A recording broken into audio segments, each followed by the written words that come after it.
Hey, it's Janelle. A little bit later than I intended, but here we are. So, one of the things for me, and real quickly, is that if you've taken a lot of manifestation courses, when I start channeling, so I'll let you know now, when I start channeling, what happens is my speech gets interrupted and it sounds like a stutter. Yay for me. Um, anyway, I got used to it a long time ago, and so it is what it is, right? So one of the things that was really occurring to me the other day was the thing around what if you've taken all of the manifestation courses, you've read all the books, you have meditated until your eyes pop out, you are feeling like you keep hitting the same place over and over again, um, there is a definite reason for that. Um, and it is about, yes, your internal compass, where your energy is, what beliefs you have, etc. Um, but it is also because there could be, I'm just going to say it, a consciousness shift that needs to happen in your beliefs that could be aligned with your family soul dynamic, your body's DNA at a cellular level from lifetime to lifetime. Um, it could be that there's something in those courses that wasn't resonating with you. Like, it's sort of like throwing the spaghetti noodle at the wall to see how many times it's going to hit, like, is it going to stick this time? Is it going to work this time? And when that's the case, there is this feeling of desperation or grabbing energy like this. And so it can become a repellent for the thing that you're manifesting. And this can happen internally within your body. And the reason why is because your cells in your body are storing lifetimes of information, lifetimes of belief, generational beliefs. All of these things are wired into your cells, just as the consciousness of you knowing that those things aren't true. So both are existing within the cells of your body. And truth be told, one can outweigh the other. Facts. Um, the reason why this happens is because there's this push pull, you know, this way, that way. And you can intend all you want to. But if your internal soul belief is not aligned with that, you will sabotage it. Um, I see this happen time and time and time again. Let's say, for example, you set a money goal for yourself, an intention, right? You want to increase your revenue by X dollars. If you set that and you believe it with all your being, but yet you don't mean it, manifest it, then the reason for that is because there is cellular DNA based on past lifetime stories that say when you set that intention, no, we're not going to do that because I might die, I may lose my loved ones, I may lose my freedom, I may have health issues as a result. And so when this is occurring, this counteracts that belief that you can actually manifest that result, even though you mean it with everything you have, you won't manifest it because you're bumping up against that resistance. It's not a mental thing, it's a cellular thing. And when you change it on a cellular level, you can actually change it within your neural pathways in your brain. So when your cells mimic it, it then creates new neural pathways in your brain that line you up with those potentials. So in order to do that, and let's say you set the money goal, you would need to go within and go into the past life stories that are untold around money, manifestation, success, and all of these parts. I call it poverty vow. It's a poverty vow release where we go back and look at the untold stories within your soul and witness those stories and how they're affecting your current timeline and your current real world experience. With that being said, it is life transformation that happens on a cellular DNA level. You are effectively not operating in the same way in your body. Truth. Now, for me, little background about me, I have been in practice spiritually for 30 years, all across the world.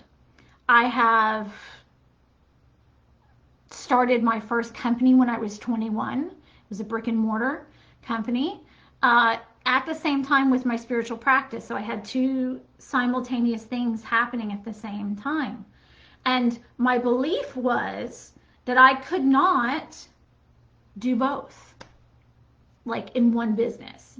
Do you understand what I mean? So, like, I couldn't effectively lead spiritually in my brick and mortar business. And I couldn't effectively make income and earn what I knew I was worth in spiritual practice because I faced judgment here and I faced judgment here. These two things had to combine for me in order for me to become whole. And bringing my business strategy with my amazing visionary healing ability, right, is what created the weave of me to stand in my authentic self.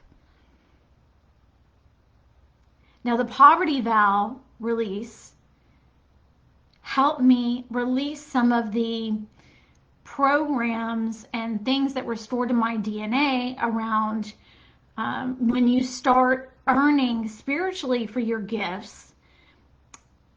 Sometimes, like with myself, I had a program that said I was a yogi in a past lifetime, and this is true story. So in one of my past lifetimes, I was a yogi, and so in that, I gave all of my worldly wares away in order to demonstrate and be the embodiment of spirituality for people in that life. And so in this lifetime, what was showing up for me was whenever I started stepping into being more visible and standing in my truth, knowing who I was spiritually and what I had to give, bumped up against that resistance of, well, you can't earn because spiritual people don't earn. Okay. The other flip of that is, I'll give you another example of how this shows up. I had one particular client who she has her own business, but every time she would go into, let's say, set a contract or bring in new clients, she kept running up against this resistance around receiving wealth for her gifts and talents. And when we went into our session together, and it's an 11-step process, and so the background of that is it's 11 steps. I walk you through each entire piece so that your cells are shifted. What happened for her was that every time she would go to send out these contracts, she would meet her own resistance.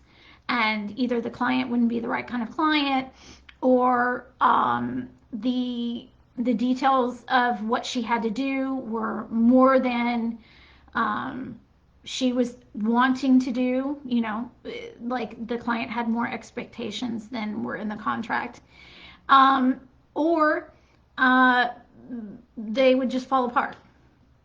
So in past lifetime, when we journeyed together, her and I, hand in hand, there was a place in her past lifetime where she had children that she could not take care of because she didn't have the money to take care of them.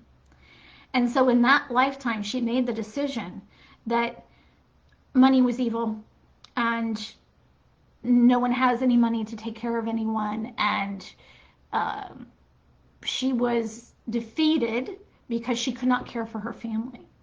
And in the very next life, she decided to be born into wealth, and she was a princess. In that time period, she gave all of her money away to everyone because in that other lifetime she had none. But the truth of the story was that in the first life, she learned how to be, and this is the truth, right? The mind made up another story, the soul made up another story. The actual story, once we unraveled the beliefs, was that her resourcefulness in that first lifetime of learning how to create food and sustainability from nothing is what led her to becoming the princess in the other lifetime, where she could then give to people like herself in that past life. So in this lifetime, it showed up as feast or famine. So this is one of the stories that shows up when I go into poverty vow release with people. It is something that is entirely new process as far as our soul's awakening and what we have available to us. It is something that when you spend that hour with your soul and learning how your soul rewrites and collaborates with divine to create these pathways for you to awaken. Now is the time for that to shift for you. That's why you feel so much resistance and you feel so much passion about it. It's your time. And so with that being said, I'm going to invite you into the journey of poverty vow release with me. It's a 60-minute session with me where literally I will drop you into your past lifetimes. I walk with you hand in hand. I see what you see. I feel what you feel. But I have the perspective of the healer, the teacher, the leader, to walk you through those lifetimes without bringing back what I call collateral debris, or my funny way of putting it is I don't like to dig up dead bones. I am very particular and methodical when I go into past lifetime journey. I do not bring back pieces. I do not leave parts of you over there. I have spent 30 years of my life studying the soul and how your cells reflect your soul's journey. I've spent all that time looking at the neural pathways in the brain that create dysfunction to go back and forward. So that's the science behind it, right? Because I like science. I'm kind of a geek that way. But for me, it is easily the most powerful work that I have seen in a long time. And so I'm inviting you into that process. If you're interested in rewriting the untold stories of your past lives so that you can stand in your true wealth story and change your wealth set point in your DNA, this is it. And I only have 10 spots for it. So because I don't open this very often, it is a very intimate journey. And it will shift things. It will. No question. My question is, are you ready? So if your soul is calling and you're resonating with this and you feel it, don't hesitate. The 10 spots are open at $555, $555 for a short amount of time. It's 60 minutes with me. You have it recorded, although I suggest not to, because I don't like to anchor the energy so that you replay it over and over again. Because when you replay it over and over again, what happens? You're reinforcing those beliefs over and over and over again. You will get a guided meditation to drop you back into your life currently in this reality.